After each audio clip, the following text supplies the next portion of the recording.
Ian expected to move much slower, which means storm surge is a bigger threat.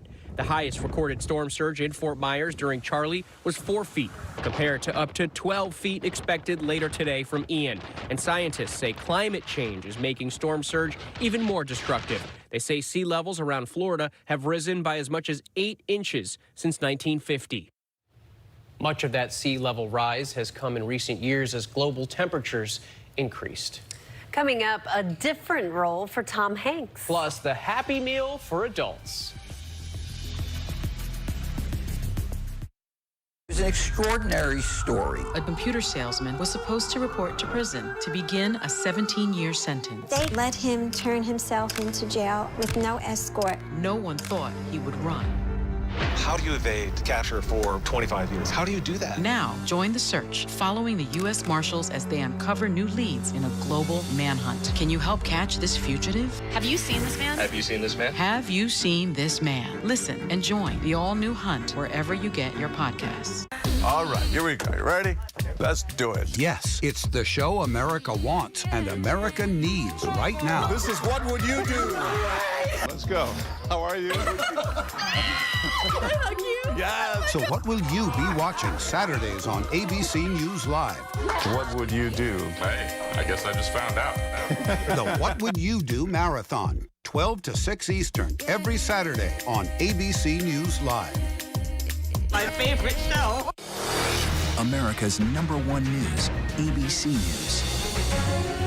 Most watched, most trusted, and streaming live to you anytime, anywhere, and free. This is ABC News Live, America's #1 streaming news, free to you 24/7. Watch America's #1 news whenever you want it, wherever you are, anytime. ABC News Live, streaming live and free on all platforms.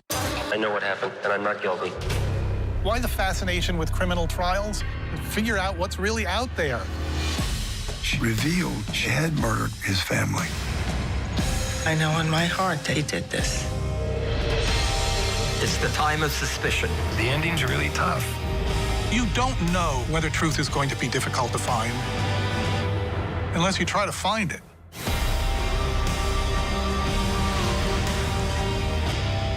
This is GMA3, What You Need to Know. GMA3. A third hour of Good Morning America in the afternoon. Now streaming on ABC News Live. Time to check the pulse, and we begin with Tom Hanks, the actor and the author. He's writing a book inspired by the lessons he's learned in Hollywood. It's a fictional story about making a superhero film. Hanks says no one knows how a movie is made, although everyone thinks they do. He also said he's only made 4 pretty good movies. He wouldn't say which 4 are pretty good. He said one smart thing he's done is never signing a contract that forces him to make a sequel. Only 4 what? Next, Forbes' new list of the 400 richest Americans. For the first time, Elon Musk is #1. He made $60 billion this year, but overall, the net worth of the richest Americans dropped this year by 11%. #2 on the list is Amazon founder Jeff Bezos. Bill Gates is #3, despite giving billions to charity. Mark Zuckerberg suffered the biggest loss. He is nearly $77 billion poorer this year. Next, a new offering from the Golden Arches. A Happy Meal for adults. McDonald's is partnering with Cactus Plant Flea Market, which is a brand of streetwear. The Happy Meals will include figurines based on Cactus Plant's mascot. And next, a new venue for a March Madness superfan. Sister Jean supports Loyola basketball, but she headed to the baseball diamond to throw out the first pitch at the Cubs game. Not bad for 103 years young. Finally, a dog showing some serious muscle. Oakley, the water rescue dog, pulled a 2,800-pound pontoon boat to shore in Pennsylvania. Oakley's minder called it just another day. It was an extraordinary story. A computer salesman was supposed to report to prison to begin a 17-year sentence. They let him turn himself into jail with no escort. No one thought he would run. How do you evade capture for 25 years? How do you do that? Now, join the search, following the U.S. Marshals as they uncover new leads in a global manhunt. Can you help catch this fugitive? Have you seen this man? Have you seen this man? Have you seen this man? Listen and join the all-new hunt wherever you get your podcasts. Admit it. These days, what you need to know Seems to change just about every day. What is it that you really want to know, need to know, To help you not just get through your day, but to make the most of it? Feel smarter. Feel better. Feel happier. Well, how about a third hour of Good Morning America? GMA 3, what you need to know. Now streaming on ABC News Live. It's all about you.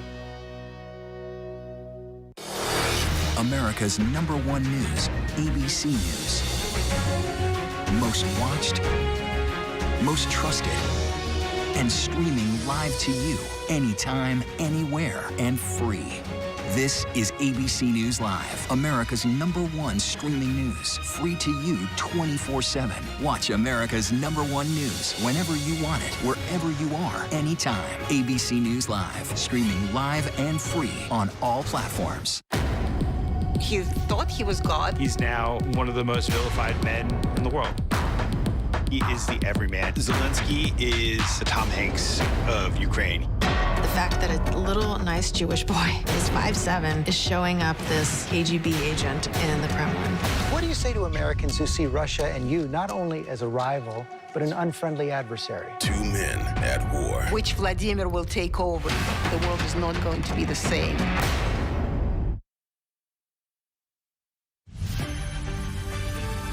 Checking the top stories, Hurricane Ian with 120-mile-per-hour winds is closing in on Florida's Gulf Coast. It is likely to make landfall near Fort Myers this afternoon, possibly as a Category 4 storm. Up to 12 feet of storm surge is expected. Some parts of Florida could see 24 inches of rain. The storm already spawned several tornadoes, one damaging planes at an airport near Fort Lauderdale, and the storm took down Cuba's power grid. A January 6 rioter who attacked a police officer at the Capitol has been sentenced to 7 years in prison.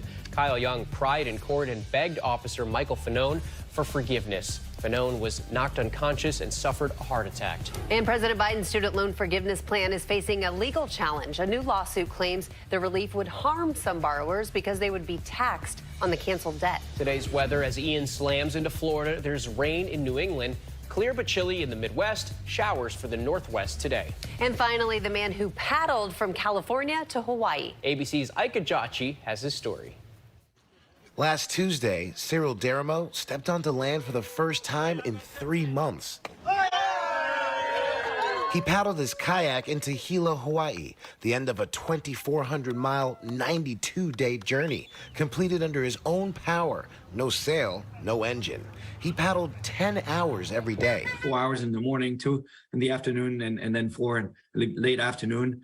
All that paddling takes lots of energy. He lost 20 pounds. I was eating 4,000 calories a day.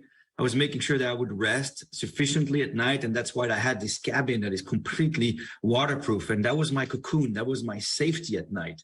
That specially made kayak was his home for the summer. He barely stood up during all that time, even while weathering a tropical storm. At least 2 people have died attempting this journey in recent years.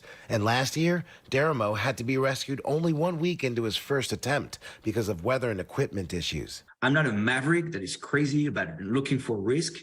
I wanted to do this to enjoy life. Safety is first. The ocean will always be there when I want to try again. He documented his journey on social media, where he connected with people all over the world. People outside of the kayaking world, outside the ultra-endurance adventure, connected with the message of living life to the fullest. After being alone at sea for more than 3 months, what does he want to do now? I want to hug people and see everyone and thank them for the support. And then I'll go back on the water kayak again. He's also working on a book and a documentary about his adventure, hoping to inspire others to follow their dreams. Ike Ajachi, ABC News. Our thanks to Ike Ajachi, and that's what's making news in America this morning. Let's take one final look at the radar this morning at a live look at Hurricane Ian. Make sure you stay with ABC News and the ABC News app for up-to-the-minute information on Hurricane Ian that is expected to make landfall later this year.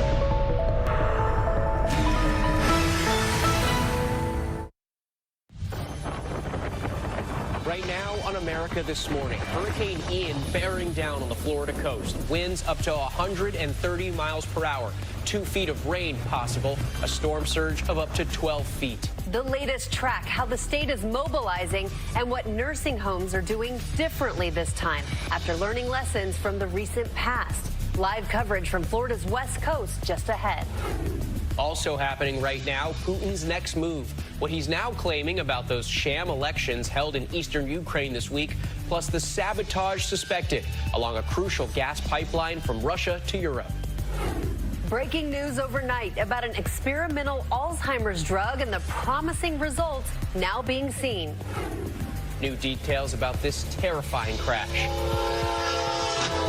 A woman detained by police left alone in that patrol car parked on the tracks as the train barreled towards her. What we're learning about her injuries and the moments leading up to the collision. And later, actor turned author Tom Hanks describes what he's learned from decades in Hollywood. And does he really think he's only made 4 good movies?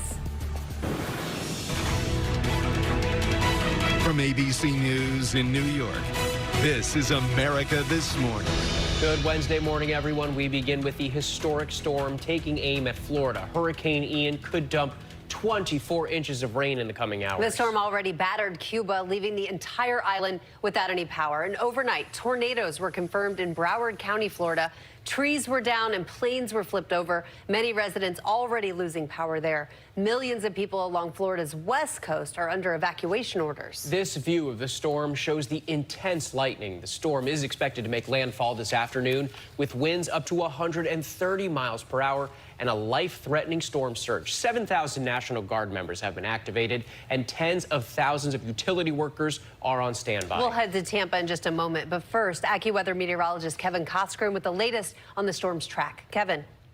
Good morning, Rhiannon and Andrew. Major Hurricane Ian making its way toward the southwest Florida coast. It's already causing problems. We've seen numerous tornado warnings across South Florida, and we're going to see more as we head into this morning. A tornado watch has been issued for much of South Florida, so watch out for that. That's just another weather hazard we're dealing with. Let's check out future radar over the next couple of days. Into this morning, after the sun comes up, Hurricane Ian off the southwest Florida coast. By this evening, just after sunset, we're expecting landfall with a major hurricane between Tampa and Cape Coral. It's going to bring some serious rain and a storm surge that will be life-threatening. Meantime, into Thursday, this is a slow-moving storm dumping feet of rain across the Florida peninsula. Ian's eye path over the next few days shows it will gradually weaken in its intensity as its forward speed slows. That's going to dump serious rain across central Florida especially. How about the wind forecast here?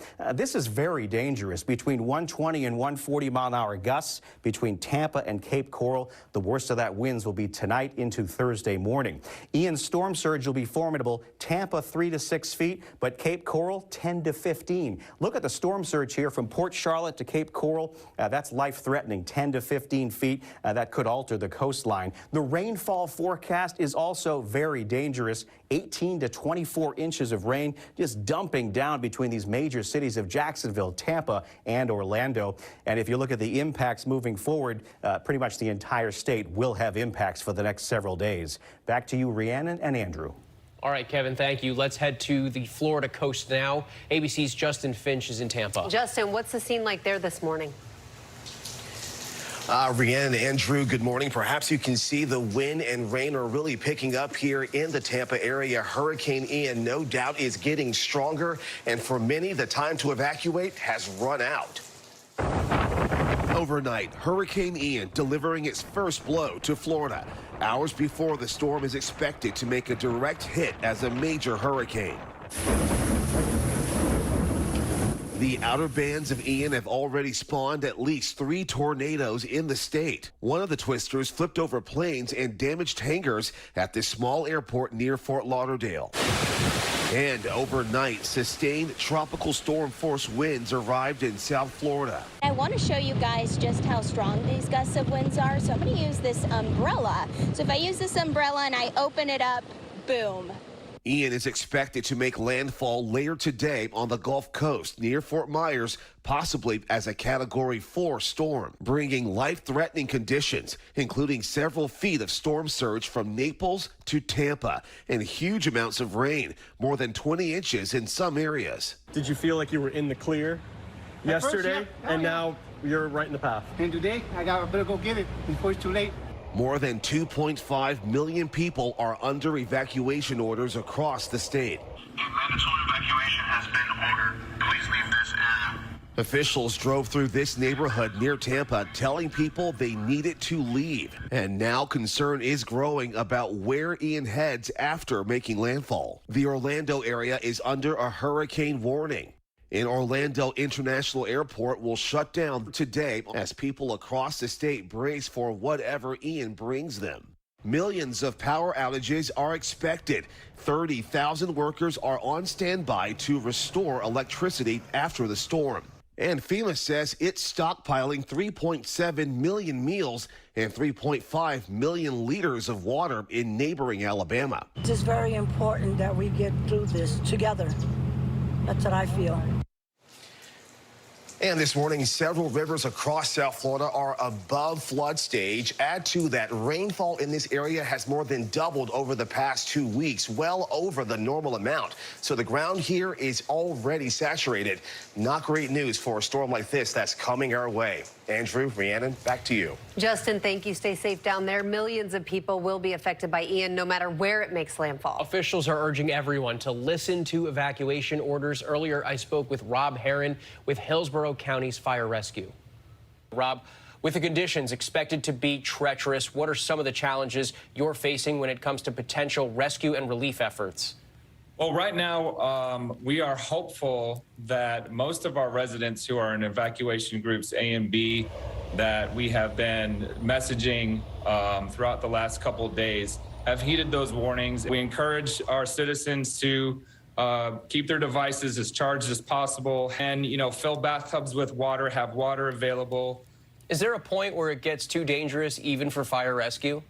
Yeah, there is a point actually where sustained winds reach a certain point where our fire trucks and ambulances are unsafe to operate. And at that period, we just have to wait. And for those unwisely waiting until the very last minute to prepare, is there anything residents can still do to protect themselves and their loved ones? 90% of fatalities are related to water, storm surge.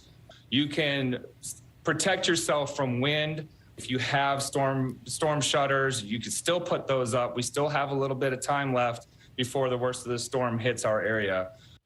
Some good advice there. The other challenge in Florida, by the way, is the large elderly population, which can make evacuations even more difficult. ABC's Andrea Fujii explains how medical facilities are preparing. This morning, urgent preparations underway to care for the most vulnerable before Hurricane Ian storms ashore. Hospitals and nursing homes are learning from the past. The time is now. You must evacuate now. 15 hospitals and more than 100 other healthcare facilities have been evacuated up and down Florida's Gulf Coast. One hospital in the Fort Myers area says its staff came in at 5 o'clock last night to register patients and work through the storm. And they will work throughout the entire storm. And once landfall has passed and the roadways are safe, we will bring in our Team B, who will come in and relieve those staff members. Nursing homes are moving patients, checking generators, and ensuring emergency supplies are in place to avoid the devastation that followed Hurricane Irma back in 2017. That's when 12 people died from overheating at a nursing home in Broward County after Irma knocked out electricity, leaving the facility sweltering without AC. Felt like 110, 115 degrees in there. Could you see the suffering? Yes, I did. Yes, I did. State officials say all nursing homes and assisted living facilities now have backup power generators and fuel, meeting state requirements. 100% of operating long-term care facilities do have a generator on site, and we're happy about that. This kind of storm really could bring all of those types of impacts to us. So we're going to be very vigilant, monitor the damages, and be ready to evacuate in response to that.